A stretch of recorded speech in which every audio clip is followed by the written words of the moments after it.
Hanya karena sesuatu menghilang dari rumah, seorang anak laki-laki berusia 12 tahun diusir oleh ayahnya ke jalanan di tengah hujan lebat. Tak ada yang bertanya, tak ada yang percaya. Bergetar. Dalam kegelapan, ia berlari ke sebuah gua batu kosong yang dihindari seluruh desa. Tempat orang-orang bergosip bahwa hanya mereka yang tak punya jalan kembali yang berani masuk. Namun, apa yang ia temukan di dalamnya bukanlah hal yang paling menakutkan, melainkan sesuatu yang bisa meruntuhkan semua kebohongan. Sejak saat itu, nasib anak laki-laki itu dan semua orang yang pernah berpaling mulai berubah. Selamanya. Anda tidak akan percaya apa yang sebenarnya terjadi di dalam gua batu itu. Langit Jawa Tengah di bulan September. Jika tidak hujan, maka hujan akan berlangsung berhari-hari seperti ingin mencurahkan semua beban ke atap seng tua rumah keluarga Gilang. Angin bertiup kencang, menggoyangkan pohon pisang di belakang rumah hingga miring dan berderak seperti desahan napas orang. Gilang meringkuk di kursi kayu dekat jendela. Tangannya memegang buku matematika yang sudah lusuh, tetapi tak bisa melihat angka-angka di dalamnya. Di halaman, air hujan mengalir deras, menyeret tanah, pasir, dan daun kering. Setiap kali guntur bergemuruh, jantungnya berdegup kencang. Ibu Gilang, Bu Siti sedang sibuk di dapur, menyalakan kembali tungku kayu bakar yang padam ditiup angin. Ayah Gilang, Pak Budi baru saja masuk dari teras, jas. Hujannya masih meneteskan air ke lantai. Cuaca begini sepertinya besok masih hujan, gumamnya melepas topi dan menggantungnya di paku dinding. Gilang menatap ayahnya ingin mengatakan sesuatu, lalu mengurungkan niatnya. Sejak badai minggu lalu merusak sebagian atap rumah, suasana di rumah selalu tegang. Uang untuk memperbaiki rumah belum ada. Biaya sekolah Gilang di awal tahun ajaran juga sudah dekat. Pak Budi berjalan ke lemari kayu kecil di ruang tamu tempat keluarga menyimpan uang tabungan selama lebih dari setahun. Dia membuka kunci lalu membungkuk mencari di laci bawah. Awalnya tidak ada yang aneh, lalu dia terdiam. Siti. Suaranya tidak keras tapi dalam dan kaku seperti batu. Bu Siti. Dari dapur melangkah keluar, tangannya masih terkena arang. Ada apa, ya? Pak Budi melihat ke dalam laci yang kosong, perlahan mendongak. Uangnya di mana? Ruangan seolah membeku. Uang apa? Bu Siti bertanya. Jantungnya berdebar kencang.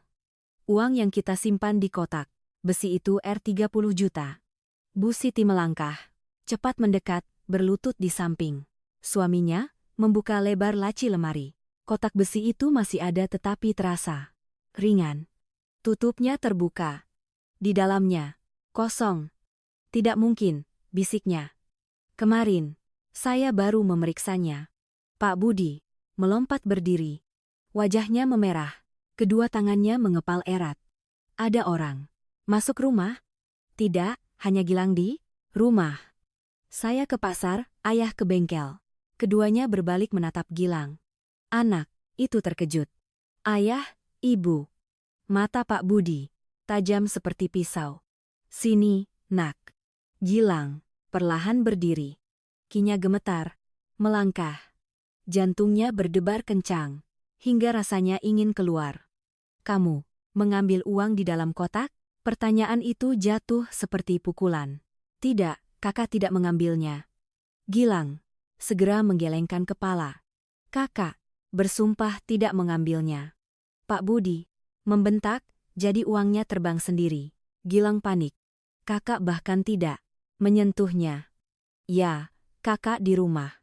Mengerjakan tugas lalu bermain di halaman saja. Kamu di rumah sendirian, kan? Pak Budi bertanya bertubi-tubi. Iya. Iya. Lalu siapa lagi selain kamu? Gilang membuka mulut lalu tercekat. Kamu tidak tahu harus menjawab apa? Pak Budi mencibir, tetapi dalam tawanya tidak ada sedikit pun kegembiraan. Bagus, memang bagus sekali, Budi. Bu Siti menarik tangan suaminya. Jangan terburu-buru menyimpulkan. Mungkin kita Lupa menyimpannya di mana? Lupa? Dia menepisnya. Kamu pikir saya pikun?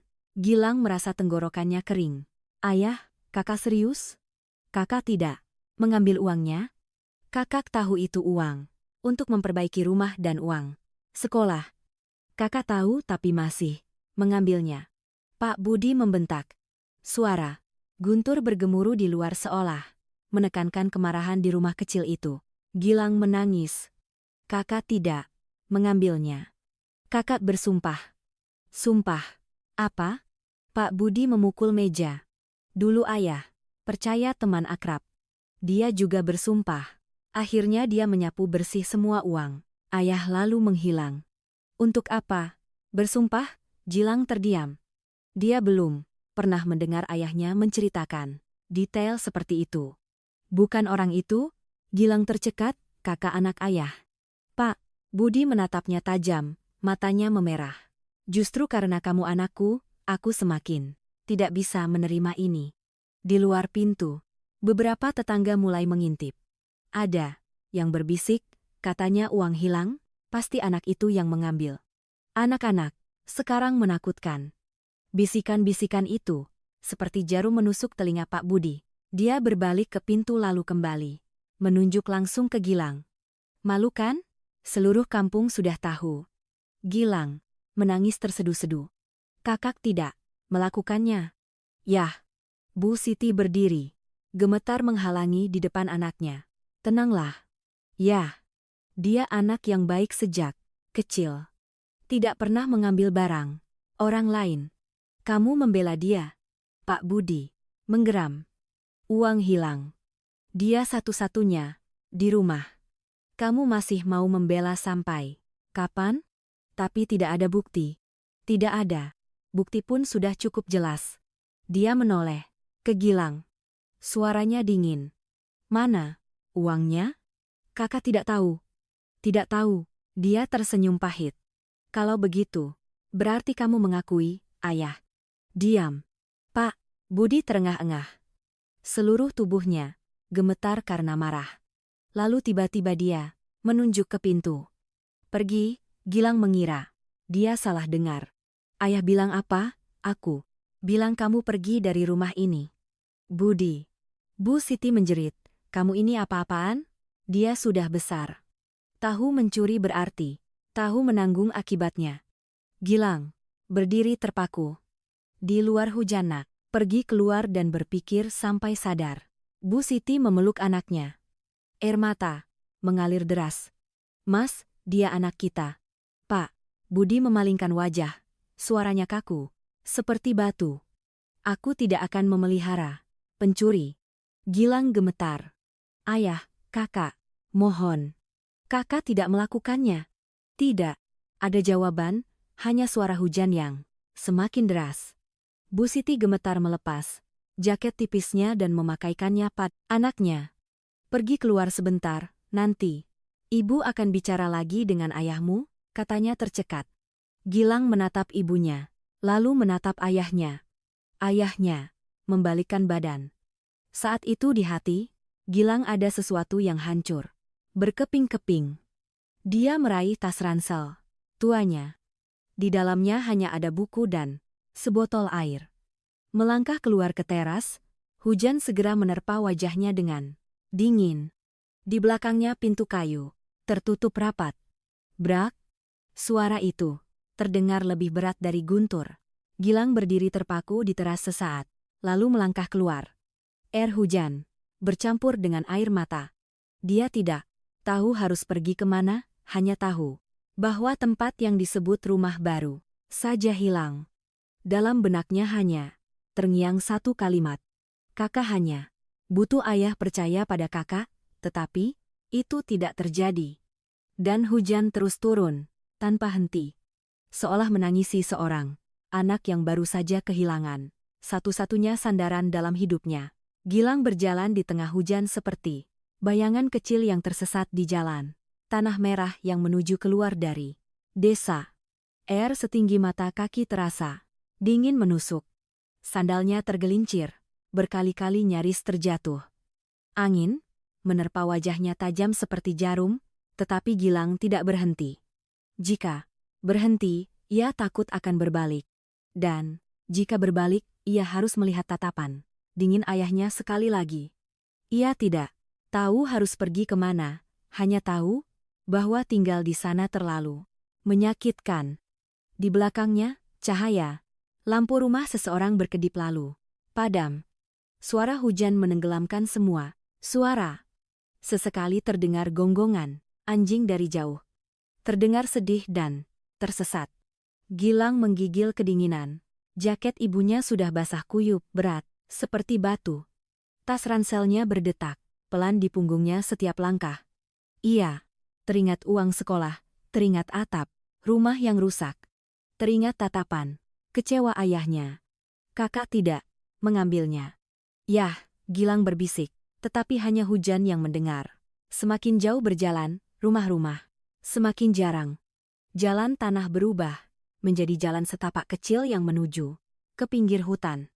Di kedua sisinya terdapat semak belukar dan tanaman liar setinggi kepala orang. Daun-daunnya saling bergesekan ditiup angin, mengeluarkan suara desiran seperti ada yang berbisik. Jantung Gilang berdegup kencang. Ia teringat anak-anak di desa yang sering mengancam. Di hutan ada hantu, ada orang gila yang bersembunyi di sana. Biasanya Gilang akan lari, terbirit-birit, tetapi saat ini ketakutan tidak ada tempat. Ia hanya merasa hampa. Berjalan lebih jauh lagi, Gilang melihat mulut gua batu tua yang tersembunyi di balik beberapa batu besar yang tertutup lumut. Itu adalah gua peninggalan zaman perang. Orang dewasa sering menyebutnya, tetapi tak ada yang berani masuk karena gelap gulita dan lembab. Hujan menerpa langsung ke pintu gua. Air mengalir menjadi aliran kecil. Di dalamnya, Gilang terhenti. Di dalamnya gelap gulita seperti mulut binatang raksasa. Hembusan angin dingin keluar membawa bau tanah lembab dan batu tua. Ia menelan ludah. Jika masuk ke sana mungkin aman dari hujan, tetapi juga bisa bertemu sesuatu yang lebih menakutkan. Sebuah guntur bergemuruh tepat di atas kepalanya, sangat memekakkan telinga hingga Gilang terlonyak. Ia memutuskan lebih baik daripada berdiri di luar. Di dalam, Gilang berbisik, ia melangkah masuk ke gua. Di dalamnya lebih dingin dari luar, tetapi hujan tidak lagi menerpa. Gilang menyandarkan punggungnya ke dinding batu, terengah-engah, jantungnya berdegup kencang. Matanya perlahan terbiasa dengan kegelapan. Ia melihat dasar gua yang tidak rata, air menggenang membentuk genangan kecil, dinding batu bernoda kuning. Di beberapa tempat bahkan ada bekas arang hitam, seperti pernah ada api. Gilang merinding. Ada orang pernah tinggal di sini. Ia memeluk ranselnya erat-erat ke dada, berniat mencari tempat yang lebih kering untuk duduk. Ketika tiba-tiba ia melihat cahaya redup berkedip jauh di dalam gua. Gilang terpaku, cahaya itu bukan petir, bukan pantulan, itu api. Ada orang, napas Gilang terengah-engah. Dalam benaknya muncul berbagai cerita seram yang diceritakan orang.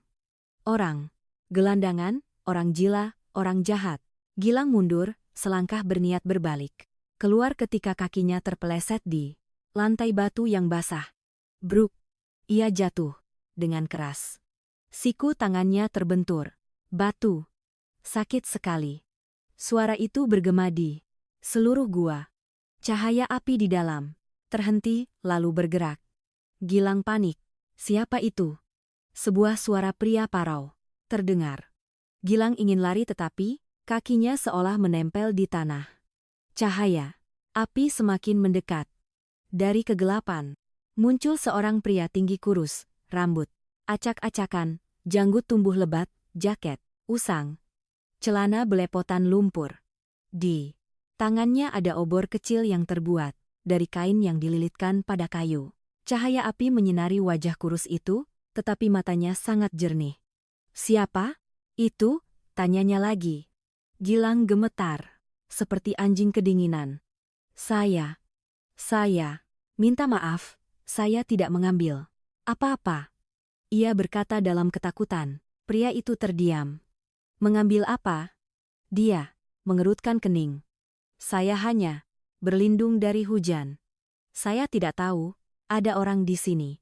Keheningan beberapa detik, hanya terdengar suara hujan di luar pintu gua.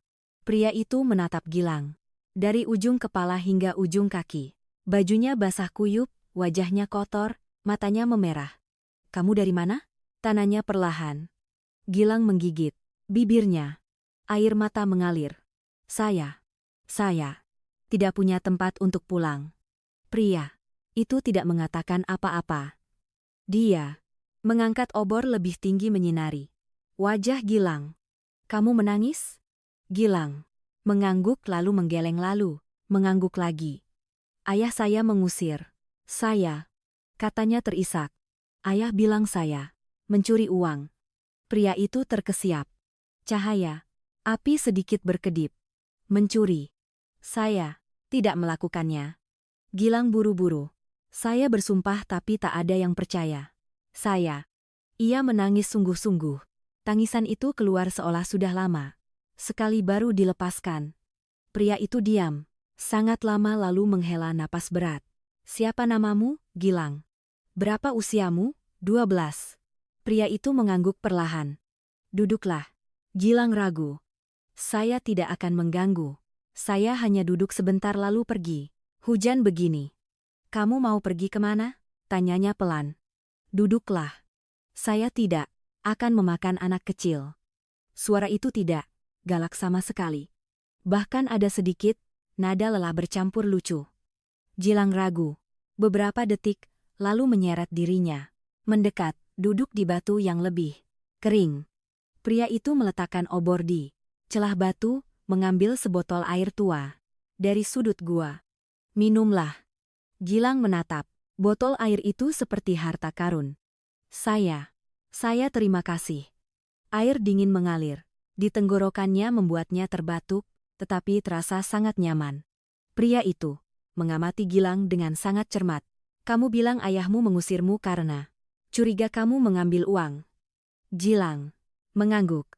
Uang untuk memperbaiki rumah, uang sekolah saya dan saya tidak mengambilnya. Tidak. Gilang berkata tegas. Saya tahu itu semua milik keluarga. Pria itu menatap cahaya api. Dalam diam lalu tersenyum tipis, tetapi senyum yang sedih. Sama seperti saya, Gilang mendongak. Paman juga begitu. Pria itu berbalik, tatapan matanya dalam. Dulu orang-orang juga bilang saya mencuri uang. Jantung Gilang menciut. Benarkah, Paman? Ya, uang kas desa. Tak ada yang percaya saya. Gilang membuka. Mulutnya tidak tahu harus berkata apa. Lalu bagaimana, Paman? Lalu saya diusir dari rumah. Suaranya merendah. Seperti kamu sekarang. Ruangan itu tenggelam dalam keheningan. Gilang merasa ada seseorang yang mengerti dirinya untuk pertama kalinya dalam hidupnya. Paman tinggal di sini terus. Ya, sudah. 15 tahun. 15 tahun. Gilang membelalahkan mata. Kenapa Paman tidak pulang? Pria itu tersenyum pahit. Pulang untuk mendengar orang-orang menunjuk-nunjuk. Pulang untuk dilihat sebagai pencuri. Gilang menunduk. Saya tidak mau begitu. Pria itu menatapnya, suaranya melembut. Tak ada yang mau. Beberapa saat kemudian, ia bertanya. Kamu lapar? Gilang ragu. Lalu mengangguk pelan. Pria itu mengeluarkan sepotong roti kering dari sakunya, membelah dua. Makanlah. Gilang mengambilnya dengan tangan gemetar. Terima kasih, Paman. Ia makan perlahan. Setiap gigitan seolah takut akan habis terlalu cepat. Siapa nama, Paman? Gilang bertanya pelan. Joko, Paman Joko. Gilang mendongak, menatapnya. Percaya saya? Pertanyaan itu jatuh sangat pelan, tapi berat. Seperti batu. Joko menatap langsung ke mata Gilang. Percaya, tanpa ragu, tanpa berpikir. Hanya satu kata, Gilang. Menangis lagi, tetapi kali ini menangis lega. Paman adalah orang pertama yang percaya saya. Joko mengangguk pelan, karena saya tahu betapa sakitnya perasaan itu. Di luar hujan masih turun, deras. Tetapi di dalam gua batu yang dingin itu, untuk pertama kalinya sejak diusir dari rumah, Gilang tidak lagi merasa sendirian. Ia tidak tahu bahwa tempat yang tampak menakutkan ini akan menjadi titik awal perjalanan untuk mengungkapkan kebenaran dan juga tempat dua manusia yang terluka bertemu untuk bersama-sama keluar dari kegelapan.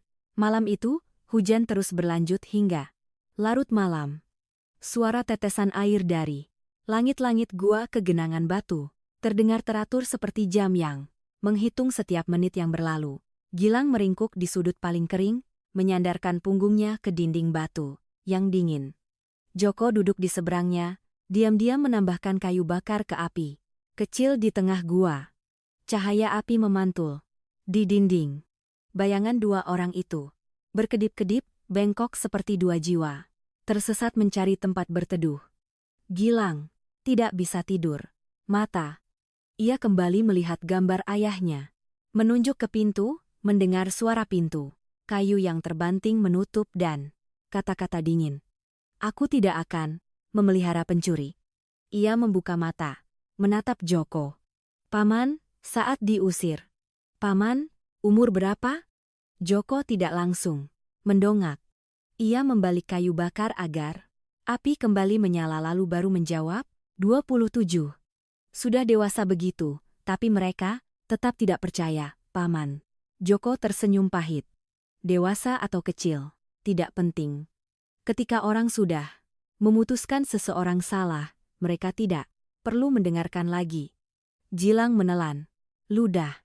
Bagaimana cerita kejadian tahun itu, Paman? Joko diam cukup lama, seolah harus mencari kembali ingatan yang sudah terkubur dalam-dalam. Tahun itu, desa mendapat dana untuk memperbaiki jalan. Uangnya disimpan di rumah kepala desa. Suatu malam, uang itu hilang. Gilang menegakkan badan. Lalu mereka mencurigai. Paman. Iya. Karena malam itu saya datang ke rumahnya untuk membantu memperbaiki teras. Saya adalah orang terakhir yang pergi. Tapi Paman tidak mengambilnya, kan? Saya tidak mengambilnya, kata Joko, sangat pelan. Tapi saya juga tidak bisa membuktikannya.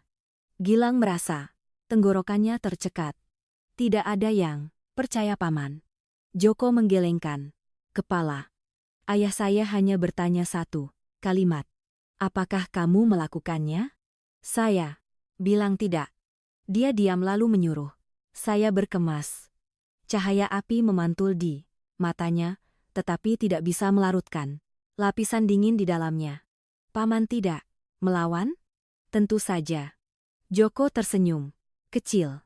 Tapi melawan terlalu banyak hanya membuat mereka berpikir saya menyembunyikan sesuatu. Gilang mengepalkan kedua tangannya erat-erat. Saya juga begitu, Paman. Semakin saya bicara, ayah semakin berpikir saya menyangkal. Joko menatapnya, tatapan matanya lebih lembut. Kamu marah pada ayahmu?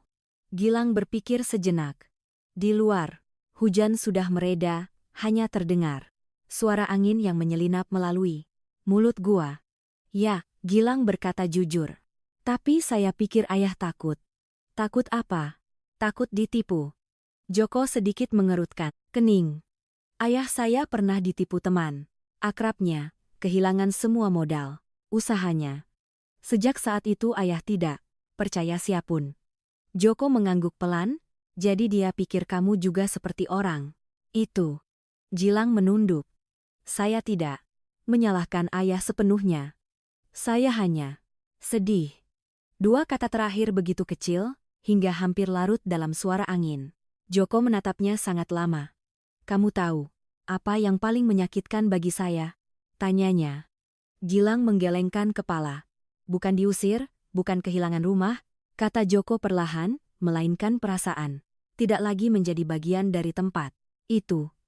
Gilang merasa jantungnya sakit. Iya, mengerti sepenuhnya mengerti. Paman, ingin kembali? Gilang bertanya. Joko menatap ke arah pintu gua. Tempat langit perlahan mulai terang. 15 tahun pertama. Saya marah. Berpikir jika saya tidak kembali, mereka akan menyesal. Lalu, bagaimana? Lalu saya terbiasa tidak ada yang menunggu saya. Gilang terdiam. Iya. Tidak ingin 15 tahun kemudian ia juga duduk di sini mengatakan kalimat itu. Sebuah sinar tipis menembus pintu gua. Fajar sedang tiba. Joko berdiri, membersihkan debu di celananya. Kamu tidak bisa tinggal di sini selamanya. Gilang terkejut. Paman. Paman mengusir saya. Joko menggelengkan kepala. Tidak. Tapi bersembunyi tidak menyelesaikan apa-apa. Gilang menunduk. Saya tidak tahu harus berbuat apa. Joko duduk, berhadapan dengannya. Suaranya mantap. Kamu yakin kamu tidak mengambil uangnya? Yakin. Yakin sampai sejauh mana? Sampai.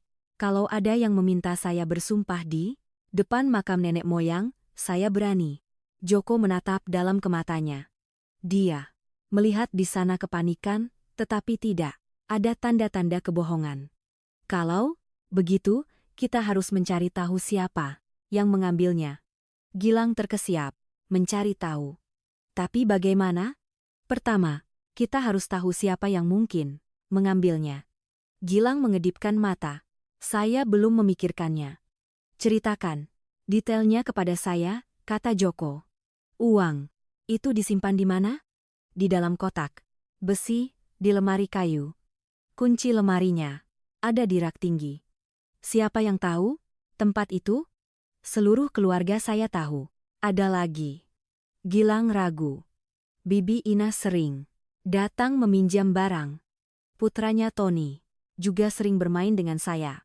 Dia pernah melihat ayah membuka lemari. Joko mengangguk. Bagaimana keluarga mereka? Akhir-akhir ini katanya punya utang bank dan hampir diita rumahnya. Joko terdiam. Tony ada yang aneh belakangan ini. Gilang berpikir. Dia sering memamerkan ponsel baru dan membeli sepatu mahal. Dulu dia begitu tidak. Sebuah keheningan panjang. Joko menatap api yang mulai padam. Apakah kamu pernah berpikir kemungkinan orang lain masuk rumah? Pintu belakang rumah saya jarang dikunci. Kunci cadangan disimpan di bawah pot bunga di halaman. Joko mengerutkan kening. Kamu yakin? Gilang mengangguk. Joko berdiri. Jadi ada dua kemungkinan. Satu adalah kamu berbohong. Dia menatap langsung ke Gilang. Gilang pucat. Saya tidak. Saya bilang ada dua kemungkinan. Potong Joko. Dua adalah ada orang yang tahu rumahmu dengan sangat baik. Gilang menarik napas dalam. Paman, percaya yang mana?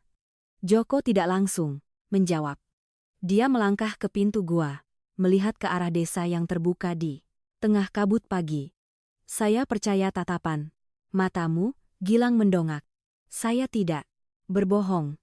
Saya tahu dua kata sederhana. Itu menghangatkan dada Gilang.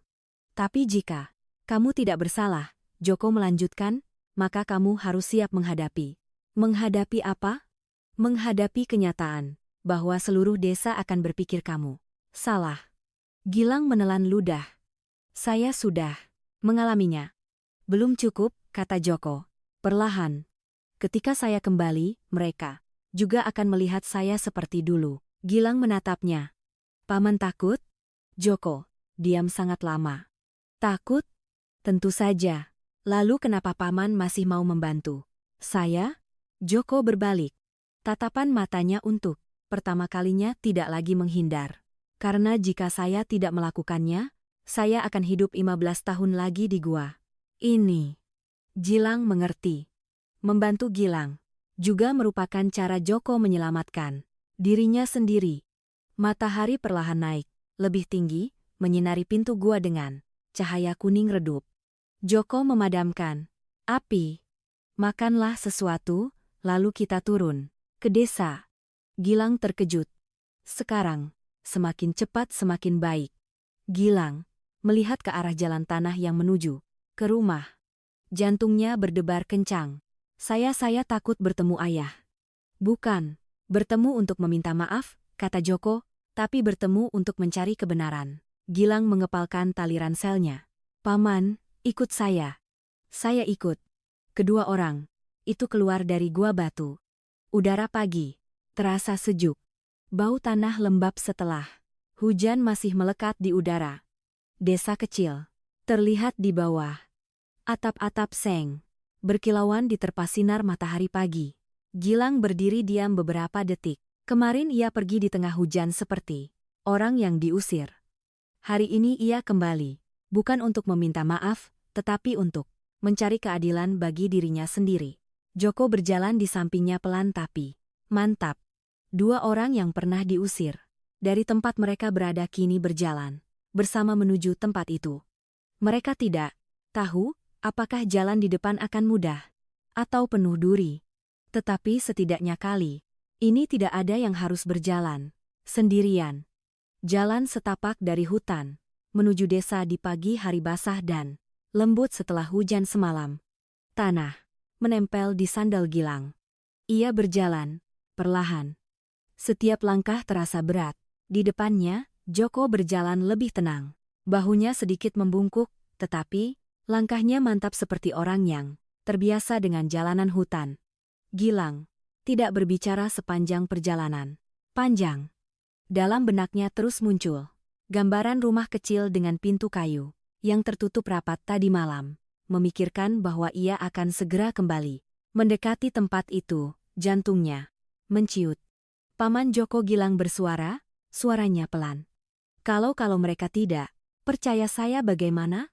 Joko tidak menghentikan langkahnya, maka kita cari cara agar kebenaran berbicara sendiri. Gilang terdiam, berusaha mengikuti setiap langkah. Ketika kedua orang itu sampai di jalan besar, desa mulai terbangun. Suara sepeda motor menderu, suara orang memanggil satu sama lain untuk pergi ke pasar pagi. Bau roti bakar dari toko di ujung gang menyebar. Harum. Kehidupan terus berjalan normal, dengan dingin. Seolah tadi malam tidak ada seorang anak yang diusir dari rumahnya di tengah hujan. Joko menarik Gilang untuk bersembunyi di sudut dekat deretan pohon pinang di depan rumah. Seseorang, jangan langsung pulang, katanya pelan. Kita perlu melihat-lihat dulu. Gilang mengangguk. Dari posisi ini, mereka bisa melihat sebagian gang yang menuju ke rumah Gilang. Beberapa tetangga lewat, tatapan mereka melirik. Gilang lalu berhenti lebih lama dari biasanya. Ada yang berbisik, itu anak. Itu, katanya mengambil uang orang tuanya. Ya ampun, masih kecil sekali. Gilang menundukkan wajahnya dalam-dalam. Dadanya sakit seperti ada yang meremasnya. Joko meletakkan tangannya di bahunya, meremasnya. Jangan dengarkan, katanya pelan. Gosip lebih cepat dari kebenaran. Gilang menarik napas dalam, berusaha menelan air matanya. Beberapa saat kemudian mereka berbelok ke gang kecil lain. Tempat toko kelontong Bibi Ina berada tepat di ujung gang. Rumah, 2 lantai yang sudah tua. Lantai bawah dibuka menjadi toko kecil yang penuh dengan kue, permen, minyak goreng, dan kecap ikan. Di depan pintu, beberapa karung beras ditumpuk tinggi hampir setinggi dada. Bibi Ina sedang menyapu halaman. Melihat Gilang, ia terhenti. "Oh, Gilang," teriaknya. "Kupikir semalam ayahmu mengusirmu." Gilang terkesiap. Joko melangkah maju. Suaranya tenang. "Halo, Bu Ina." Bibi Ina menatap Joko dengan kerutan di dahi. "Anda siapa? Kenalan lama di desa?" Jawab Joko singkat. Bu Ina melirik Gilang lalu melirik Joko. Tatapan matanya penuh selidik. "Gilang, kamu mau apa?" Hanya bertanya sebentar. Gilang menatap Joko dengan ragu. Joko mengangguk pelan. "Pergi saja, saya tunggu di sini." Gilang melangkah masuk ke halaman. "Kamu mengambil uang orang tuamu?" tanya Bibi Ina langsung tanpa basa-basi. Gilang menggelengkan kepalanya berkali-kali. "Saya tidak mengambilnya." Bibi Ina bersedekap. "Anak-anak sekarang pintar. sekali berbohong. Gilang merasa tenggorokannya tercekat. Bibi percaya. Saya? Tanyanya gemetar. Bibi Ina tidak. Langsung menjawab. Sudahlah, masalah rumah tanggamu, Bibi tidak berani banyak bicara, katanya datar. Ngomong-ngomong, semalam kamu pulang. Gilang terkesiap. Tidak, saya di luar. Tony bilang dia melihatmu pulang dan membuka pintu belakang. Gilang membelalakan mata. Saya tidak. Bibi Ina melambaikan tangan. Sudah, sudah. Bibi hanya bicara begitu. Gilang menoleh menatap Joko. Paman? Sudah dengar semua, tatapan matanya gelap. Paman, saya tidak pulang, kata Gilang seperti mau menangis. Saya tahu, jawab Joko. Tapi ada yang ingin kamu menjadi orang yang kembali. Mereka meninggalkan tokoh kelontong di bawah. Tatapan ingin tahu. Berjalan beberapa saat, Gilang baru berani bertanya, Tony, kenapa dia bilang begitu, Paman? Ada dua alasan, kata Joko perlahan. Satu adalah dia salah. Dua adalah dia sengaja. Gilang merasa merinding. Mereka berbelok melewati lapangan sepak bola. Tanah di ujung desa. Tony sedang bermain sepak bola di sana dengan beberapa temannya. Di kakinya, Tony mengenakan sepatu olahraga baru berwarna putih, bersih yang menonjol di tengah lapangan berlumpur. Gilang terhenti sepatu itu. Bisiknya kemarin dia pamer harganya. Lebih dari Rp1 juta. Joko mengamati dengan cermat. Tony tertawa keras. Bermain sepak bola dengan sangat bersemangat, tidak terlihat seperti orang yang kekurangan uang. Keluarganya berhutang, tapi masih membeli barang mahal, kata Joko pelan. Gilang mengangguk. Dulu dia hanya memakai sandal jepit. Joko terdiam. Beberapa saat kemudian, Tony berlari ke pinggir lapangan untuk minum air. Tidak sengaja melihat Gilang, matanya sedikit terkejut lalu cepat berubah menjadi waspada. Dia melangkah, mendekat. Oh, kamu belum pergi? Tanya Tony. Suaranya sedikit kaku. Gilang ragu. Pergi kemana? Hehe. Pergi ke tempat lain. Ayahmu kan sudah mengusirmu. Gilang mengepalkan tangan. Kamu bilang, kamu melihat saya pulang semalam. Tony sedikit terkejut. Siapa yang bilang? Ibumu yang bilang. Tony membuang muka cepat. Ah, saya pasti salah lihat. Salah lihat tapi bicara begitu yakin. Gilang bertanya, bertubi-tubi. Sudahlah. Tony membentak. Kamu menghilangkan uang, lalu menyalahkan saya. Joko melangkah maju. Kamu bilang, salah lihat, katanya tenang. Tapi kamu yakin? Tony menatap Joko dari ujung kepala hingga ujung kaki. Anda siapa? Orang yang tidak suka melihat anak kecil dituduh secara tidak adil. Tony mencibir. Anda tahu apa sampai bicara? Begitu? Joko menunjuk sepatu. Tahu bahwa keluarga kamu sedang berhutang. Tony berubah pucat. Anda bicara omong kosong. Tahu bahwa kamu belakangan ini membeli banyak barang baru. Joko melanjutkan. Dan kamu tahu persis di mana Gilang menyimpan uang. Tony mundur selangkah. Anda jangan bicara yang tidak tit. Gilang menatap Tony. Jantungnya berdebar kencang. Kamu mengambil uangnya kan? Tidak. Tidak. Tony membentak. Jangan menuduh saya. Anak-anak di sekitar mulai melihat. Tony merendahkan suaranya, mendekati Gilang. Kalau mau aman, diamlah. Gilang merinding. Paman sudah mendengar apa yang baru saja kamu katakan? Tanyanya. Tidak ada apa-apa. Joko menatap langsung ke mata Tony. Jika kamu tidak bersalah, kamu tidak perlu mengancam. Tony menelan ludah, berbalik lari menuju rumahnya. Gilang berdiri terpaku. Paman, pikir dia benar-benar mengambil uangnya. Joko menghela napas perlahan. Saya belum menyimpulkan, tapi saya yakin satu hal. Apa? Ada orang yang sangat takut pada kebenaran. Gilang menatap bayangan Tony, yang semakin menghilang. Untuk pertama kalinya sejak diusir dari rumah, di hatinya tidak hanya ada kesedihan, tetapi juga secerca harapan. Mungkin, uang itu tidak hilang sia-sia. Mungkin, ia tidak salah. Tetapi juga untuk pertama kalinya Gilang mengerti bahwa perjalanan mencari kebenaran tidak akan mudah. Karena pencuri itu tidak hanya ingin menyimpan uang, tetapi juga ingin menyimpan kejahatan itu pada orang lain. Dan sangat mungkin mulai saat ini semua akan menjadi lebih berbahaya. Sore, menjelang dengan cepat setelah hujan. Pagi, awan kelabu masih menggantung di langit. Angin bertiup membawa hawa dingin dan lembab. Gilang duduk di anak tangga batu di belakang gudang di samping lapangan sepak bola. Kedua tangan memeluk lututnya, matanya tak lepas dari gang yang menuju ke rumahnya. Joko berdiri di belakang pohon beringin besar, diam-diam mengamati.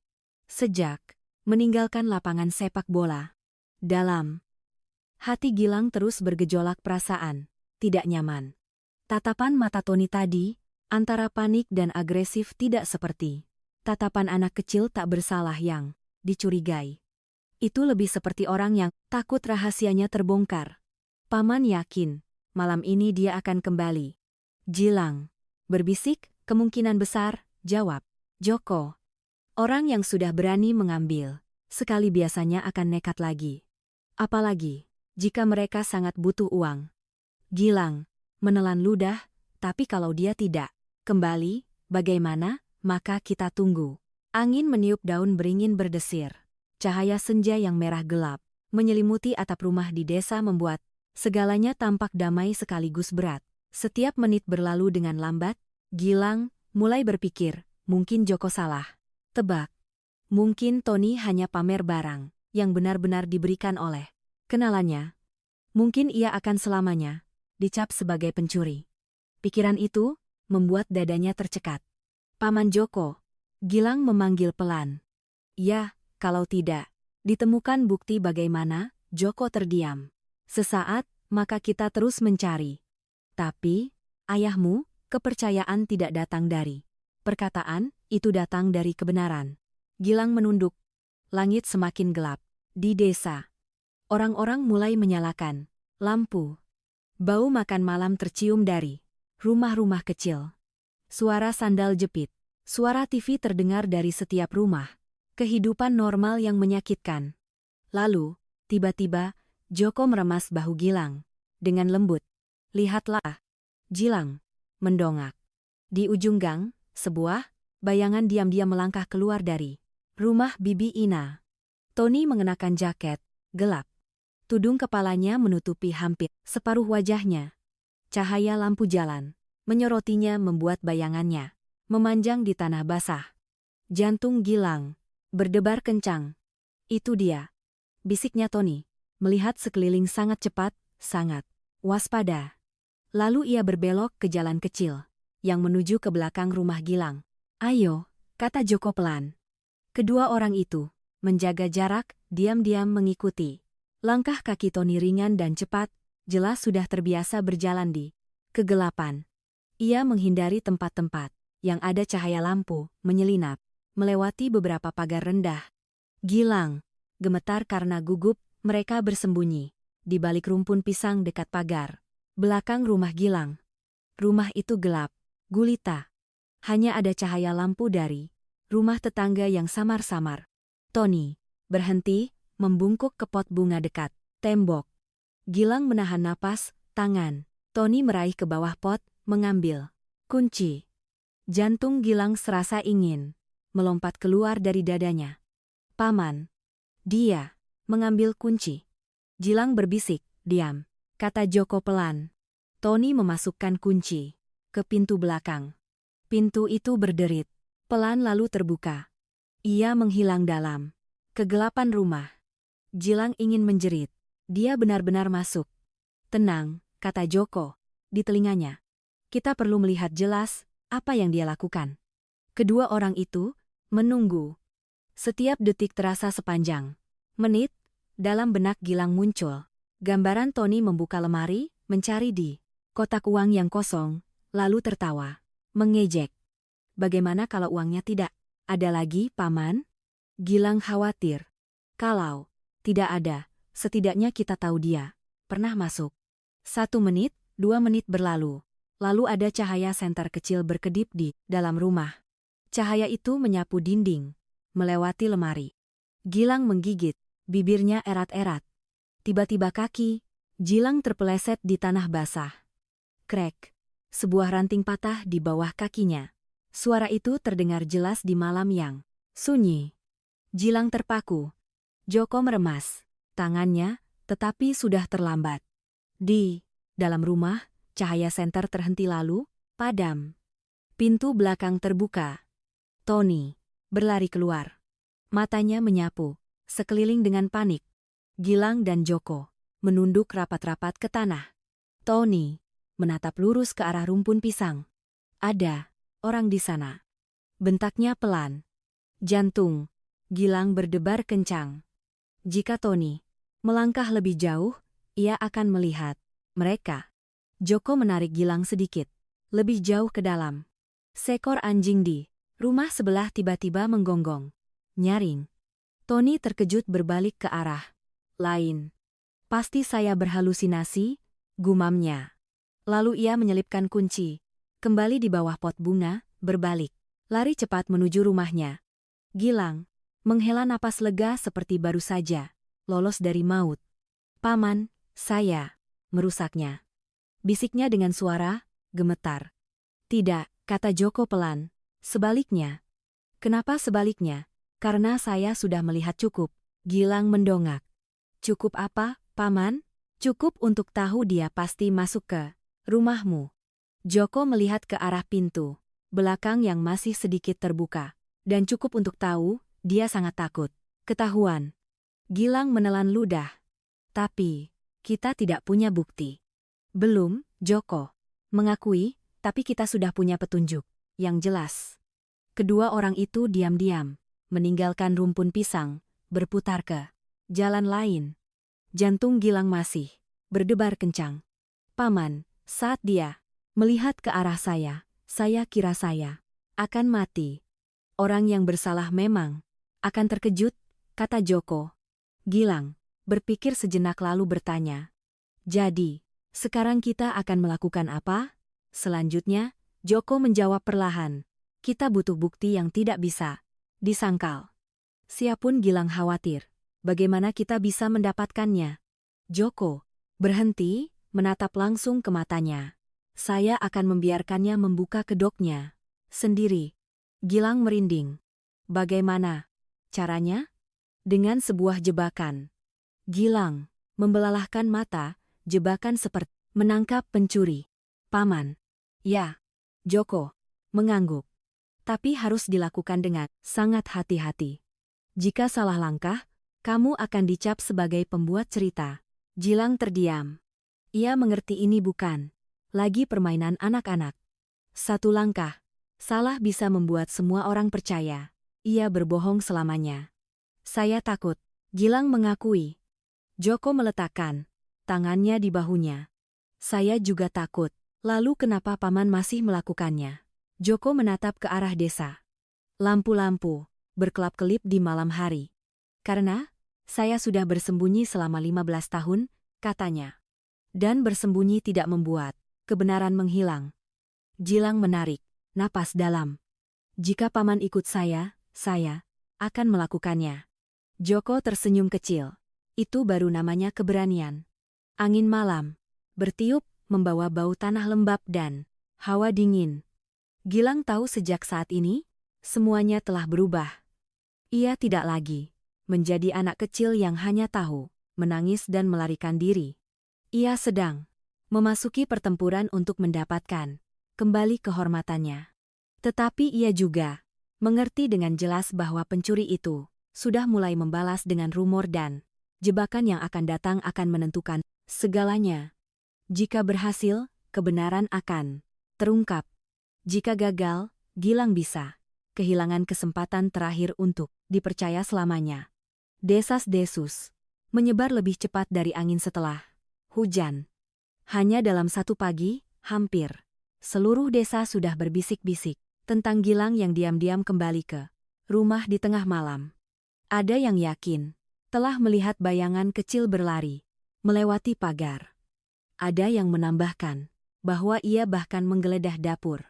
Setiap cerita yang diceritakan, setiap mulut orang menambah dan memutar balikan.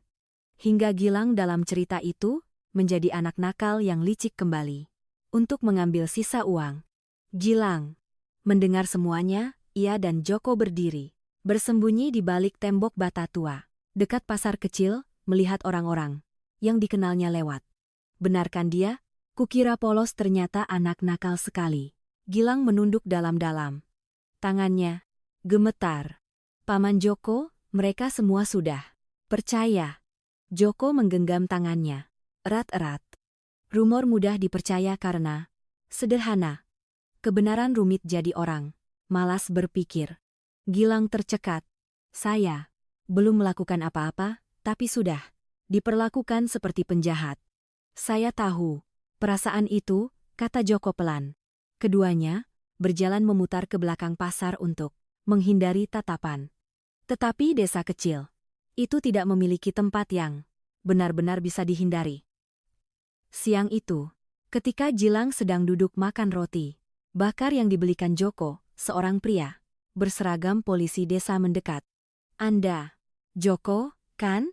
Joko mendongak. Betul. Kami mengundang Anda ke balai desa untuk membicarakan sesuatu. Gilang terkejut. Paman melakukan kesalahan. Polisi itu menatap Gilang lalu berkata pelan. Tidak apa-apa, nak. Hanya bertanya beberapa hal, tapi Gilang melihat jelas. Tatapan menyelidik. Joko berdiri, ia membungkuk dan berbisik pelan kepada Gilang. Kamu tunggu di sini, jangan berkeliaran. Paman pergi sendiri. Gilang panik. Tidak apa-apa. Gilang meraih tangannya. Paman, jangan tinggalkan saya. Joko meremas tangannya. Saya akan kembali. Joko mengikuti polisi itu. Pergi. Punggungnya tegak tapi langkahnya pelan. Gilang duduk sendirian. Untuk pertama kalinya sejak bertemu Joko, ia merasakan ketakutan yang sesungguhnya melanda. Bagaimana jika Paman Joko juga meninggalkannya? Seperti ayahnya?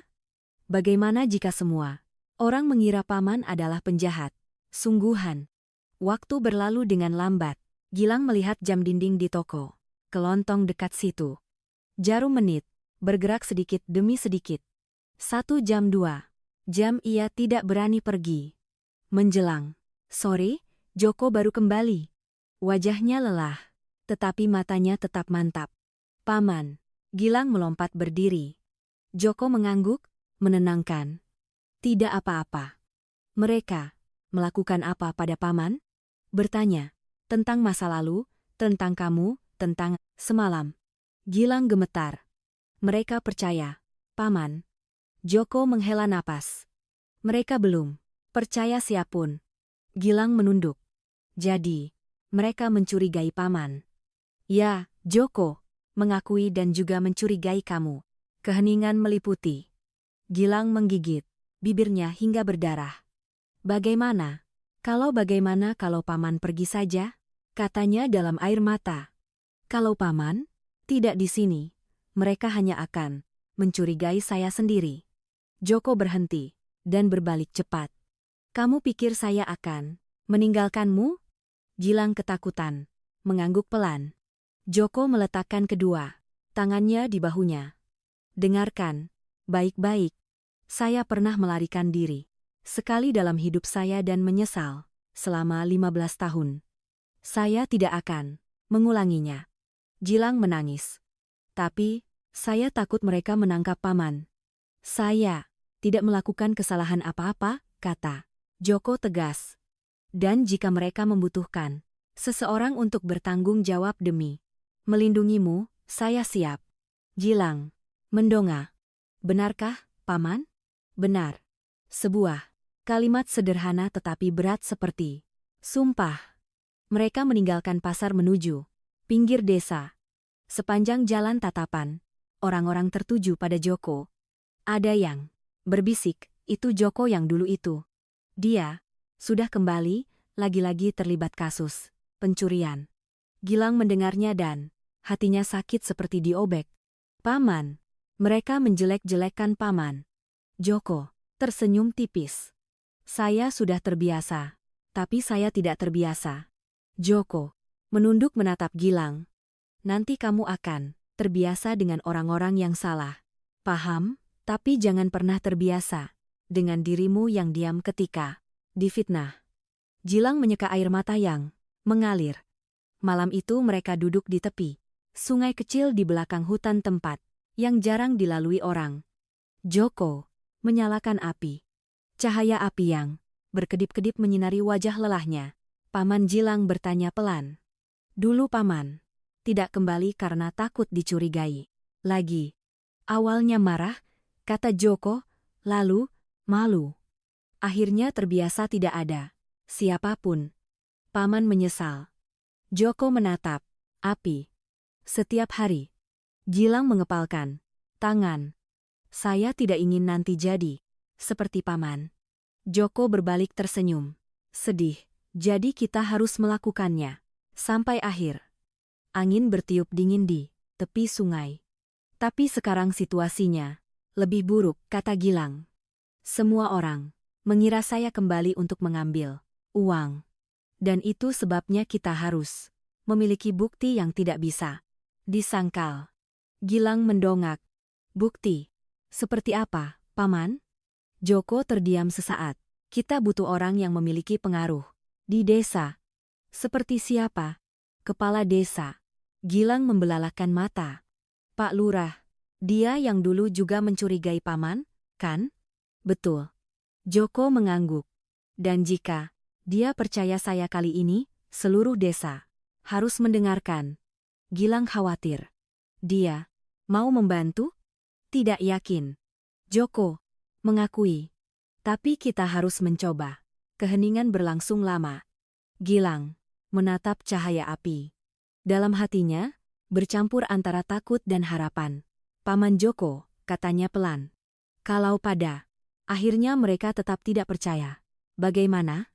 Joko menatap langsung ke matanya. Maka saya tetap tahu saya tidak bersalah. Tapi saya tidak akan membiarkan itu terjadi jika masih ada cara. Gilang menarik napas dalam. Saya percaya Paman. Joko tersenyum tipis. Dan saya percaya kamu. Dua orang yang terpinggirkan kini bersandar satu sama lain dalam kegelapan. Di seberang desa, rumor masih menyebar. Polisi desa masih mengawasi. Tony masih berpikir ia aman, tetapi Gilang dan Joko telah memutuskan untuk tidak mundur lagi. Jebakan sedang terbentuk dan kali ini mereka tidak akan membiarkan kebenaran terkubur lagi. Keesokan paginya, langit kelabu keruh, seperti kain basah yang membentang di atas desa. Tidak hujan, tetapi kelembaban masih terasa berat menempel di setiap atap rumah, setiap ujung pohon. Gilang terbangun di gua batu dengan perasaan berat di dada. Ia teringat tatapan menyelidik orang-orang di desa kemarin. Teringat bisikan-bisikan seperti sayatan pisau. Joko sudah bangun lebih awal. Ia duduk di luar pintu gua menatap ke arah desa yang terbuka dalam kabut. Paman, kita benar-benar akan menemui Pak Lurah? Tanya Gilang. Suaranya masih mengantuk, tetapi penuh kekhawatiran. Ya, jawab Joko. Semakin cepat semakin baik. Gilang menggigit bibirnya. Dia akan percaya, Paman. Joko tidak langsung menjawab. Saya tidak butuh dia percaya saya. Saya butuh dia mau melihat kebenaran. Mereka meninggalkan gua batu saat kabut masih menyelimuti jalan setapak. Desa itu belum ramai. Hanya ada beberapa sepeda motor yang melaju cepat menuju pasar. Ketika mendekati rumah kepala desa, Gilang merasa jantungnya berdebar kencang seperti gendang desa setiap kali ada festival. Rumah Pak Lurah terletak di ujung jalan utama.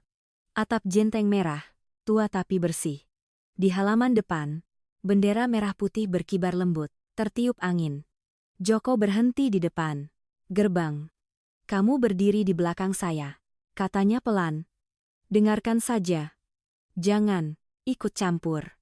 Gilang mengangguk. Joko mengetuk pintu. Beberapa saat kemudian, Pak Lurah keluar. Pria berusia lebih dari 60 tahun itu sedikit membungkuk, tetapi matanya masih tajam. Joko, dia terkesiap. Kamu pulang kapan? Kemarin, jawab Joko tenang. Pak Lurah melirik. Gilang. Dan anak ini saya butuh bantuannya, kata Joko. Gilang. Pak Lurah mengerutkan kening. Masalah uang yang hilang di rumahnya kan ya? Seluruh desa sedang heboh. Pak Lurah menghela napas. Tambah lagi kamu terlibat, justru karena itu saya datang. Potong Joko. Saya ingin Anda membantu menemukan kebenaran. Pak Lurah bersedekap. Kamu ingin saya percaya kamu? Tidak, kata Joko perlahan. Saya ingin Anda membantu menangkap pencuri uang itu. Pak Lurah terdiam. Cukup lama ia menggelengkan kepala. Joko, saya pernah salah sekali padamu, katanya pelan. Tapi masalah ini melibatkan anak kecil, melibatkan polisi, tidak sederhana. Justru karena tidak sederhana, maka butuh orang seperti Anda, kata Joko. Jika Anda turun tangan, mereka baru akan mendengarkan. Gilang melihat tangan Joko mengepal. Jelas ia sangat tegang. Pak Lurah menatap Gilang. Kamu yakin kamu tidak mengambil uangnya? Gilang menelan ludah. Saya bersumpah di depan nenek moyang saya bahwa saya tidak mengambilnya. Suaranya bergetar tetapi tatapan matanya sangat mantap. Pak Lurah menghela napas. Lalu kamu mencurigai. Siapa? Ia bertanya. Tony anak Bibi Ina, kan? Pak Lurah mengerutkan kening. Memang keluarganya sedang berhutang tapi menuduh harus ada bukti. Karena itu, saya ingin memasang jebakan. Kata Joko. Pak Lurah membelalakan mata jebakan. Menandai uang yang ditinggalkan di rumah. Gilang. Jika Tony kembali mengambilnya, akan ada bukti yang jelas. Pak Lurah terdiam sangat lama. Gilang menahan napas. Akhirnya ia berkata, jika kali ini saya salah lagi, saya benar-benar tidak akan punya muka lagi di depan penduduk desa. Joko menatap langsung. Dan jika Anda tidak membantu, anak ini akan dicap sebagai pencuri seumur hidup, keheningan yang berat. Lalu Pak Lurah menghela napas. Baiklah, katanya, saya akan bantu. Gilang nyaris menangis, tetapi Pak Lurah mengangkat tangan. Tapi harus yakin, saya akan menyiapkan uang yang sudah ditandai. Joko mengangguk. Terima kasih, Pak. Siang itu, Pak Lurah membawa beberapa lembar uang yang sudah ditandai kecil di sudutnya dengan tinta khusus.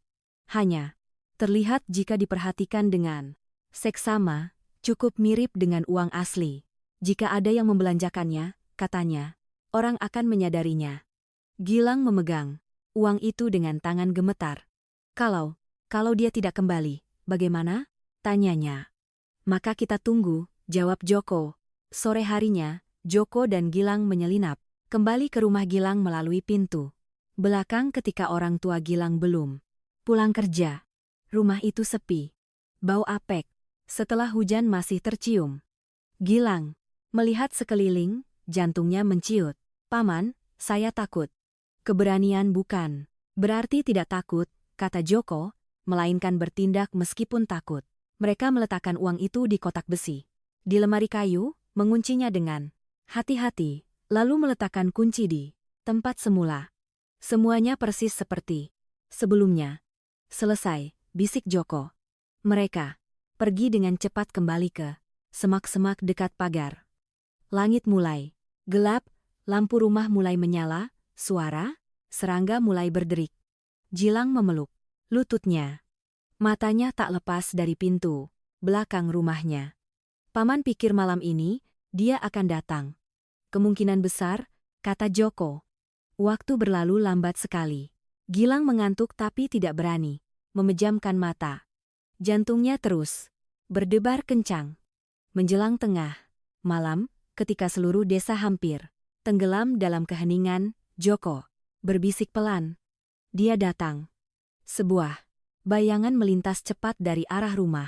Bibi Inatoni mengenakan jaket gelap. Topi ditarik rendah. Dia melihat ke depan dan ke belakang dengan sangat cepat, lalu langsung menuju ke pot bunga. Gilang menahan napas. Tony mengambil kunci, membuka pintu, masuk ke dalam rumah. Gilang merasa tangannya dingin. Kalau dia menemukan uang asli, bisiknya. Terus tunggu. Jawab Joko. Beberapa menit berlalu terasa sepanjang hidup. Lalu pintu terbuka. Tony keluar. Tangannya memeluk sesuatu di dadanya. Tepat saat itu, cahaya senter dari jauh menyinari. "Hei, siapa itu?" Tony terkejut. Ia berbalik lari. "Sekarang," kata Joko pelan. Gilang tidak mengerti. Apa maksud sekarang?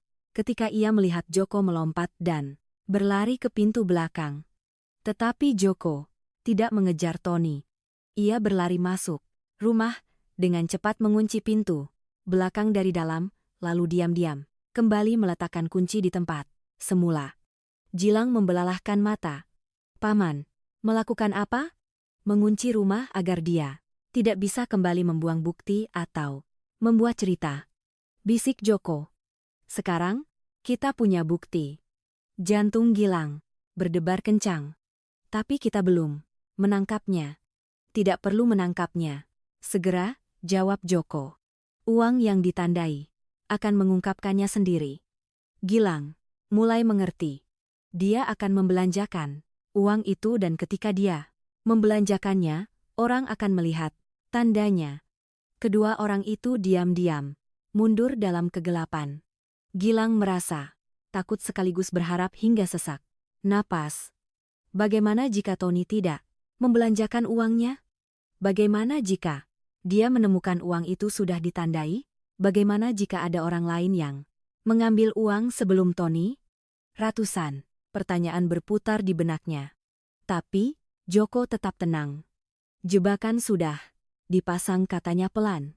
"Sekarang, kebenaran akan muncul dengan sendirinya." Gilang menatap rumah kecil di kejauhan. Tempat kemarin ia diusir di tengah hujan. Malam ini di tempat yang sama, kunci kebenaran tersimpan, dan hanya dengan satu langkah lagi kehormatannya akan dikembalikan. Tetapi Gilang juga mengerti dengan jelas, jika rencana ini gagal, ia tidak akan memiliki kesempatan lagi. Semua tatapan curiga di desa akan menjadi kesimpulan abadi. Dalam kegelapan yang sunyi, dua manusia duduk, menunggu nasib berputar arah di satu sisi kebenaran, di satu sisi fitnah. Dan hanya satu tindakan Tony membelanjakan uang akan menentukan segalanya. Malam itu terasa lebih panjang dari malam-malam yang pernah Gilang alami. Setelah meninggalkan rumah, Joko membawanya menyusuri jalan tanah yang memutar ke pinggir hutan di mana sebagian gang yang menuju ke desa bisa terlihat. Kedua orang itu duduk bersembunyi di balik semak-semak lebat. Hawa dingin menembus kulit. Gilang meringkuk dalam jaket tipisnya. Jantungnya terus berdebar. "Paman, kalau besok pagi tidak terjadi apa-apa, bagaimana?" bisiknya. "Maka kita tunggu lagi," jawab Joko pelan. "Tapi orang yang sangat butuh uang tidak akan membiarkannya diam." Gilang mengangguk, tetapi kekhawatiran masih mencekik dadanya. Malam berlalu dalam keheningan yang berat. Hanya terdengar suara serangga berderik dan suara daun yang bergerak pelan ditiup angin. Setiap kali ada bayangan orang melintas di ujung gang, Gilang terlonjak. Tetapi bukan Tony. Menjelang pagi, rasa lelah membuat kelopak mata Gilang terpejam. Joko menggoncangnya pelan.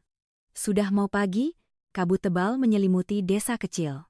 Matahari belum sepenuhnya terbit, hanya memancarkan cahaya redup melalui atap rumah yang lembab. Mereka meninggalkan tempat persembunyian, menyusuri jalan, memutar menuju rumah Pak Lurah. Kepala desa sudah menunggu di halaman. "Ada apa?" tanyanya langsung. "Dia sudah mengambil uangnya," kata Joko tegas. "Sekarang, tinggal menunggu dia membelanjakannya." Pak Lurah menghela napas. "Semoga tidak." Sia-sia. Gilang menggigit bibirnya, hingga pucat. Ketiga orang itu berpisah. Pak Lurah pergi menuju pasar kecil di desa, tempat penduduk biasanya berbelanja pagi. Joko dan Gilang berjalan di belakang menjaga jarak. Pasar pagi lebih ramai dari yang Gilang duga. Penjual sayur, penjual ikan. Suara tawar-menawar menyebar di sepanjang jalan sempit. Gilang melihat sekeliling dengan cemas. Dia akan datang ke sini, Paman. Tempat ramai adalah tempat termudah untuk membelanjakan uang. Jawab Joko. Belum genap 10 menit kemudian, Gilang melihat bayangan yang dikenalnya. Tony berjalan cepat masuk ke toko ponsel bekas di ujung pasar. Gilang meremas tangan Joko. Itu dia. Joko mengangguk pelan. Mereka bersembunyi di balik lapak buah-buahan. Melalui jendela kaca toko ponsel, Gilang melihat Tony mengeluarkan uang dan mengatakan sesuatu kepada pemilik toko. Beberapa saat kemudian, pemilik toko memegang lembaran uang itu dan memeriksanya di bawah cahaya lampu. Ia mengerutkan kening, lalu menatap Tony dengan seksama. Gilang menahan napas. Pemilik toko berteriak keras, "Nak, uang. Ini dari mana?" Tony terkejut. "Uang? Saya, Pak? Ada tanda aneh begini," teriak pemilik toko lebih keras. Seperti uang yang ditandai kepala desa. Beberapa orang di sekitar berbalik, menatap. Jantung Gilang berdebar kencang. Pak Lurah dari sisi lain pasar berjalan cepat mendekat. "Coba saya lihat." Ia mengambil uang itu, memeriksanya dengan cermat, lalu mengangguk. "Benar. Itu uang yang saya tandai kemarin." Seluruh pasar menjadi heboh. Wajah Tony pucat pasi. "Tidak, tidak.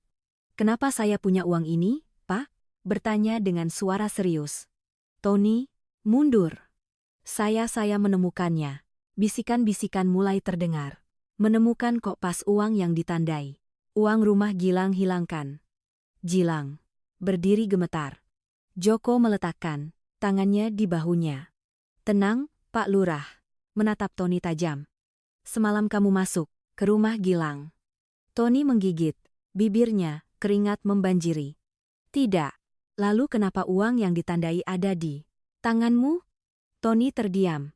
"Seorang penjual ikan ikut campur. Saya lihat dia sering pamer barang baru beberapa hari ini. Orang lain berkata, kemarin saya bahkan melihat dia mengintai di ujung desa." Tekanan menumpuk. Tony gemetar. Saya hanya mengambil sedikit." Kalimat itu baru saja keluar. Seluruh pasar, hening Gilang terpaku. Joko sedikit meremas bahunya. Pak Lurah membentak, "Mengambil di mana?" Tony menangis. "Saya mengambilnya dari rumah Gilang. Saya tahu tempat kunci disembunyikan." Suara riuh rendah memenuhi pasar. Gilang merasa kepalanya berputar. Akhirnya, kebenaran. Joko menghela napas berat. "Sudah berapa kali mengambil?" tanya Pak Lurah. 3 kali. Tony terisak. "Pertama kali saya melihat banyak uang. Setelah itu saya terbiasa." Gilang merasa kakinya lemas. 3 kali bukan 1. Tony membungkuk menangis.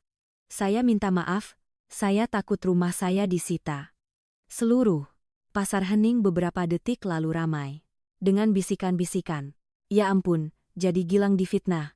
Kasihan anak itu." Pak Lurah menoleh ke Gilang. "Kamu lihat, kamu tidak salah." Gilang menangis tersedu-sedu. Semua kemarahan dan kekecewaan yang tertahan selama beberapa hari terakhir pecah. "Saya sudah bilang. Saya sudah bilang." Ia tercekat. Joko memeluk bahu Gilang. "Saya tahu, Pak," Lurah berkata tegas. "Masalah ini harus dilaporkan kepada keluarga Gilang dan keluarga Tony." Tony tersungkur ke tanah. "Saya tidak mau. Saya hanya ingin punya uang untuk membayar utang orang tua saya." Gilang menatap Tony marah, sekaligus kasihan.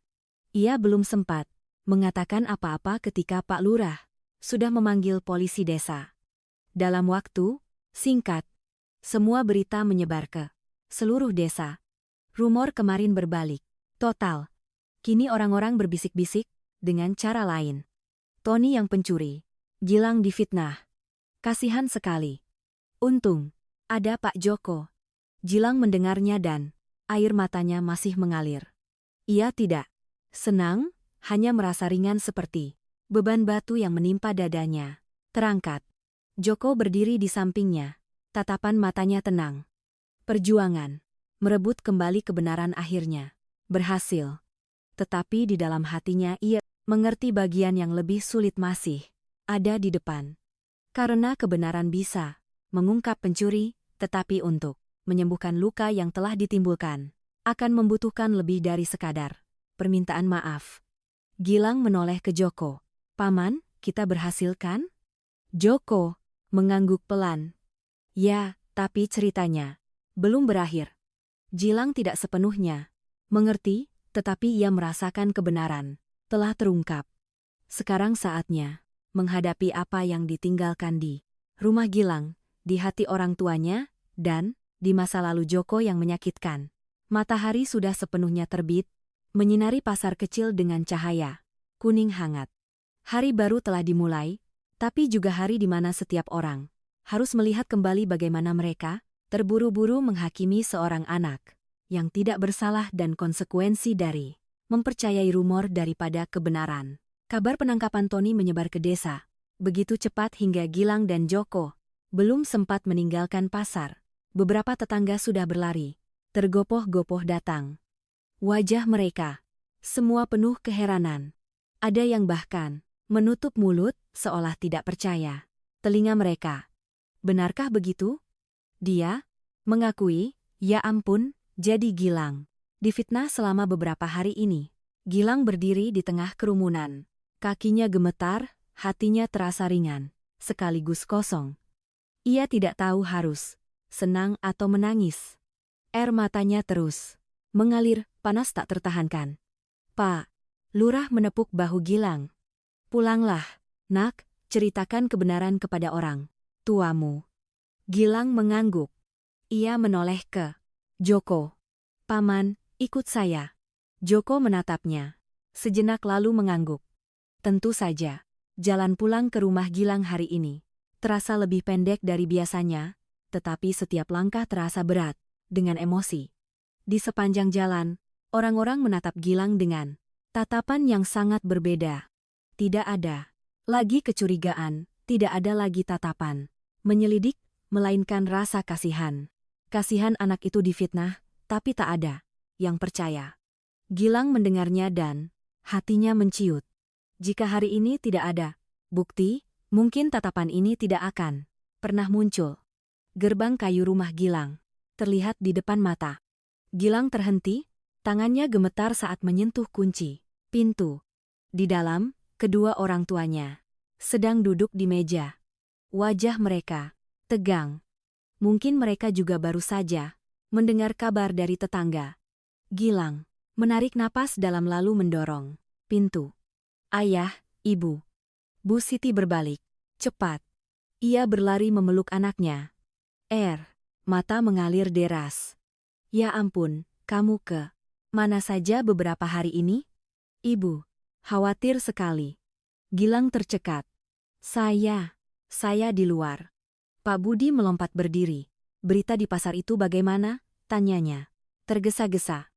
Benarkah Tony mengambil uangnya? Gilang belum sempat menjawab ketika Joko masuk.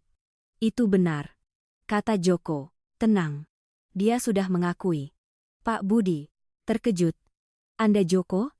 Ia berkata, orang yang dulu pernah dituduh salah oleh desa. Pak Budi mengerutkan kening. Joko, saya ingat. Dan kali ini, lanjut Joko. Gilang juga dituduh salah. Seperti saya. Rumah itu tenggelam dalam keheningan. Pak Budi menatap Gilang. Tatapan matanya berfluktuasi bingung. Seolah tidak tahu, harus percaya, atau takut. Kamu benar-benar tidak mengambilnya? Tanyanya dengan suara pelan. Gilang menatap langsung ke ayahnya. Saya tidak pernah mengambilnya. Beberapa saat kemudian, Pak Budi terduduk lemas di kursi. kedua tangan memegangi wajahnya. Ya Tuhan, Bu Siti, tercekat. Saya sudah bilang padamu, Mas. Pak Budi gemetar. Saya terlalu marah. Saya tidak berpikir. Gilang berdiri diam. Ia telah menunggu momen ini. Tetapi ketika itu tiba, ia tidak merasa senang, hanya merasakan sakit. Pak Budi mendongak, matanya merah. Ayah, minta maaf, Nak. Suaranya pecah. Ayah, salah. Ayah seharusnya tidak. Gilang menggigit bibirnya. Kenapa ayah tidak percaya? Pertanyaan itu pelan, tetapi seperti sayatan pisau. Pak Budi menangis. Ayah takut. Katanya di antara isak tangis. Ayah pernah ditipu teman akrab. Kehilangan semua uang usaha.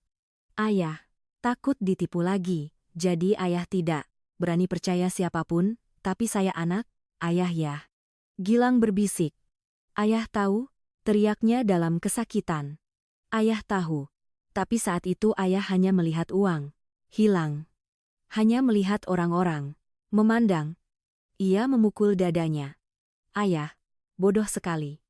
Gilang juga menangis. Kakak hanya butuh ayah percaya. Kedua, ayah dan anak itu berpelukan, menangis. Tersedu-sedu.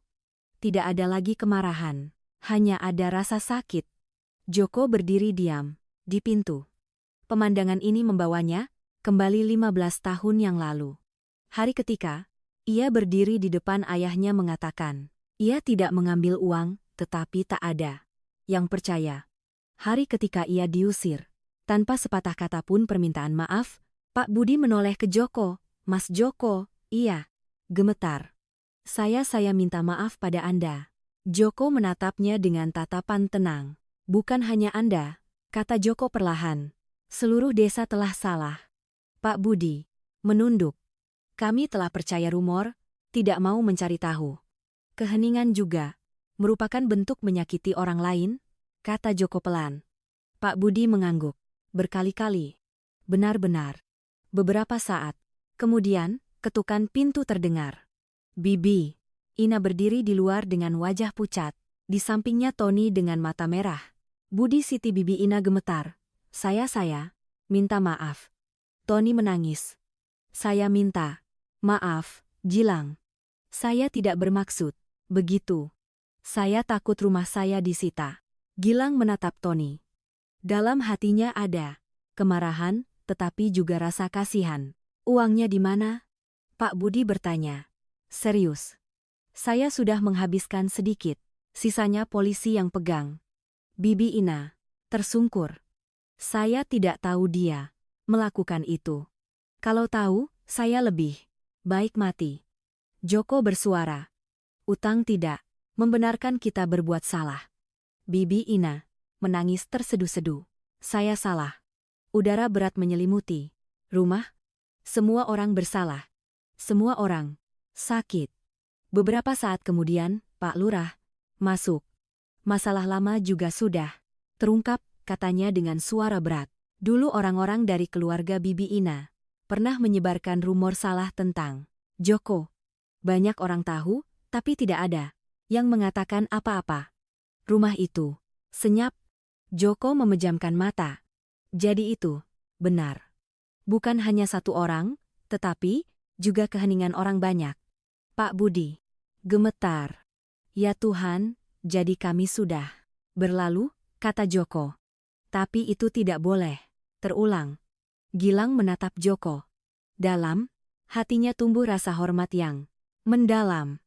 Pria ini telah menanggung fitnah selama 15 tahun, namun masih memiliki keberanian untuk kembali melindunginya. Pak Budi melangkah ke depan Joko, membungkuk sangat rendah. Mas Joko, saya minta maaf dan terima kasih. Joko sedikit membantunya berdiri. Yang penting mulai sekarang semua orang belajar mendengarkan. Gilang melihat pemandangan itu, air matanya masih belum kering. Kebenaran telah menang, tetapi harganya adalah begitu banyak luka. Ia menyadari satu hal dengan sangat jelas. Satu tuduhan bisa menghancurkan seluruh hidup dan satu kata kepercayaan bisa menyelamatkan seseorang dari kegelapan. Di luar, sinar matahari menyinari. Halaman terang hingga menyilaukan mata. Badai telah berlalu, tetapi retakan di hati setiap orang masih ada. Dan bab terakhir dari perjalanan penyembuhan baru benar-benar dimulai. Sore itu berlalu dalam keheningan yang berat, seolah seluruh rumah kecil itu sedang bernapas setelah badai panjang. Setelah Bibi Ina dan Tony pergi bersama polisi desa untuk proses hukum, ruang tamu hanya tersisa Gilang. Kedua orang tuanya, Joko dan Pak Lurah. Tak ada yang berbicara selama beberapa waktu yang sangat lama. Hanya ada suara angin bertiup melalui jendela dan desahan napas orang-orang yang baru menyadari kesalahan mereka. Pak Budi duduk tak bergerak di kursi kayu. Kedua tangannya saling menggenggam gemetar. Matanya merah seolah sudah kehabisan air mata. Ayah. Gilang memanggil pelan. Pak Budi mendongak. Kamu masih marah pada ayah? Gilang terdiam. Ia memikirkan hari-hari diusir tatapan curiga, malam-malam dingin di gua batu. Tetapi juga memikirkan ayahnya seorang pria yang pernah dikhianati dan membawa ketakutan mendalam di hatinya. Saya sedih, Gilang berkata jujur. Tapi saya tidak mau membenci ayah. Pak Budi menangis. Ayah tidak pantas menjadi ayahmu. Ayah pantas. Gilang berkata pelan. Jika ayah belajar percaya saya. Pak Budi mengangguk berkali-kali. Ayah janji ayah. Janji mulai sekarang akan mendengarkanmu. Sebelum marah, Bu Siti menggenggam tangan suaminya. Kita semua di rumah harus belajar percaya satu sama lain. Joko berdiri diam melihat pemandangan itu. Sebuah keluarga sedang menambal retakan dengan kebenaran dan air mata. Pak Lurah menghela napas. Joko, kamu sudah punya tempat tinggal? Joko menggelengkan kepala. Belum. Tinggal di rumah saya sementara, kata Pak Lurah langsung. Kamar belakang masih kosong. Joko terdiam. Anda tidak takut orang-orang akan bergosip lagi? Pak Lurah tersenyum sedih. Digosipkan karena melakukan yang benar saya sanggup. Digosipkan karena diam selama 15 tahun inilah yang membuat saya malu. Joko terdiam, matanya berkaca-kaca. Gilang melangkah mendekat. Paman, tinggal dekat kami saja. Joko menatap anak itu. Dalam tatapan mata itu ada harapan, kepercayaan, dan juga kasih sayang yang pernah ia kira tidak pantas ia terima. Kamu tidak takut pada paman? Tanyanya. Gilang menggelengkan kepala. Paman adalah orang pertama yang percaya saya. Sebuah kalimat sederhana tetapi membuat dada Joko tercekat. Pak Budi berdiri. Mas Joko, katanya tulus. Jika Anda tidak keberatan, Anda boleh tinggal di sini juga. Rumah saya sempit tapi ada tempat tidur. Joko terkejut. Anda yakin? Yakin. Pak Budi mengangguk. Saya masih berutang permintaan maaf seumur hidup pada Anda. Joko menarik napas dalam. Untuk pertama kalinya setelah 15 tahun, ia memiliki kesempatan untuk kembali hidup di antara manusia. Bukan bersembunyi di batu dingin. Baik, katanya pelan. Saya akan tinggal. Gilang tersenyum melalui air mata. Malam itu seluruh keluarga makan malam bersama. Makan malam sederhana dengan sayur lodeh dan ikan goreng, tetapi terasa hangat luar biasa. Tak ada yang berbicara keras, tetapi di udara ada kedamaian yang sudah lama Gilang rasakan kembali. Joko makan perlahan, matanya masih belum terbiasa dengan cahaya lampu listrik dan suara piring sendok. Paman terbiasa di gua. Pasti sulit tidur di kasur, kata Gilang pelan. Joko tersenyum kecil. Mungkin malam ini paman tidak bisa tidur. Tidak apa-apa, Gilang tertawa. Saya juga begitu. Keduanya tertawa bersama. Tawa yang ringan tapi tulus. Hari-hari berikutnya, kehidupan perlahan berubah. Tony ditindak sesuai peraturan. Tetapi, karena masih kecil dan dalam kondisi sulit, keluarganya mendapat bantuan untuk melunasi utang secara bertahap. Bibi Ina sering datang meminta maaf kepada Gilang. Setiap kali selalu menangis. Gilang tidak lagi menyimpan dendam. Ia hanya berharap Tony berubah. Pak Budi mulai memperbaiki atap rumah. Joko membantu sedikit demi sedikit. Kedua pria itu bekerja berdampingan. Dalam diam tetapi tidak lagi berjauhan. Dulu saya terlalu emosional, kata Pak Budi suatu kali. Kalau saja saya mau duduk dan bertanya dengan jelas. Yang penting Anda memperbaiki kesalahan, jawab Joko. Gilang melihat mereka, hatinya menghangat. Joko juga mulai mengajari anak-anak di desa beberapa keterampilan bertahan hidup. Menyalakan api dengan aman, mencari air bersih, mengenali tanaman beracun. Anak-anak mengerubung seperti lebah. Paman Joko, hebat sekali. Paman benar-benar tinggal di hutan. Joko tersenyum ramah. Tinggal di hutan untuk belajar cara hidup, bukan untuk bersembunyi. Gilang bangga berdiri di sampingnya. Suatu sore, Joko meminta Gilang untuk menemaninya pergi ke gua batu tua. Jalan yang familiar kini tidak lagi menakutkan. Gua batu itu masih dingin dan lembab. Joko berdiri di depan pintu cukup lama. Tempat ini menyelamatkan saya, katanya pelan, tapi juga menyembunyikan saya. Gilang terdiam. Joko mengambil selembar kertas kecil, menulis beberapa baris, lalu menyelipkannya di celah batu. Jika Anda bersembunyi karena tak ada yang percaya, Anda keluarlah. Cukup satu orang percaya Anda untuk memulai kembali. Gilang selesai membaca, matanya berkaca-kaca. Paman tidak akan kembali ke sini lagi. Joko menggelengkan kepala. Paman sudah punya rumah. Mereka kembali ke desa di bawah cahaya senja. Atap-atap rumah berkilauan dengan warna oranye hangat. Malam itu, seluruh keluarga duduk di teras. Angin sejuk berhembus. Pelan, Pak Budi bersuara, saya sudah hidup terlalu lama dalam ketakutan akan pengkhianatan dan lupa hal terpenting adalah percaya pada orang yang kita sayangi. Bu Siti menyandarkan kepalanya di bahu suaminya. Sekarang kita mulai lagi. Gilang menatap Joko. Paman menyesal kembali. Joko berpikir sejenak. Sakit saya jujur. Tapi jika tidak sakit, saya tidak akan pernah hidup kembali. Gilang tertawa. Saya senang, Paman sakit. Joko tertawa. Kedengarannya aneh ya, tapi itu sakit yang lebih baik. Ketiga orang itu tersenyum tipis. Cahaya lampu dari dalam rumah memancar ke halaman. Hangat tidak sempurna, tapi nyata.